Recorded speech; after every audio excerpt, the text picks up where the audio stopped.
In a remote village, there lived a man named Nasser who had recently lost his wife, Somaya. She had passed away suddenly from a mysterious illness, leaving Nasser in deep sorrow and loneliness. The villagers offered their condolences, but something inside Nasser refused to be at peace.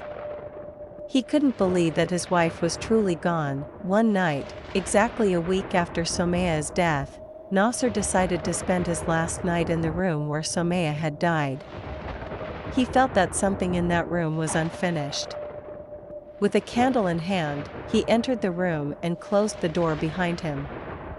The room was cold, and a heavy, eerie atmosphere filled the air.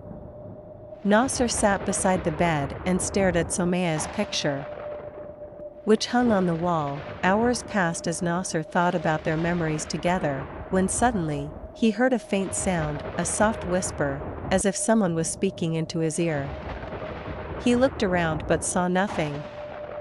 The whisper came again, "Nasser, come." Nasser's heart began to race. It was Somaya's voice.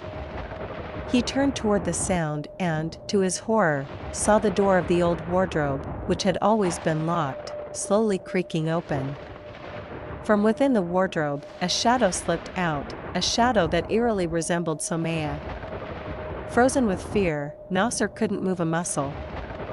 The shadow approached him and, with a cold voice, said, "Why did you leave me?" Barely able to speak, Nasser whispered, "Somaya, you're dead." The shadow replied, its voice now sharper and more menacing, "I never left, and now, you'll come with me." Suddenly, a chilling light filled the room, and Nasser felt an irresistible force pulling him toward the wardrobe.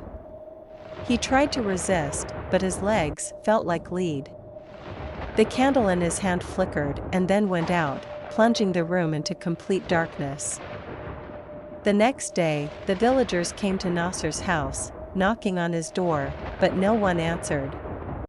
When they broke the door down and entered the house, they were struck with horror at what they found. Nasser lay lifeless in the middle of the room, his eyes wide with terror. His hand was outstretched toward the wardrobe, which now stood fully open.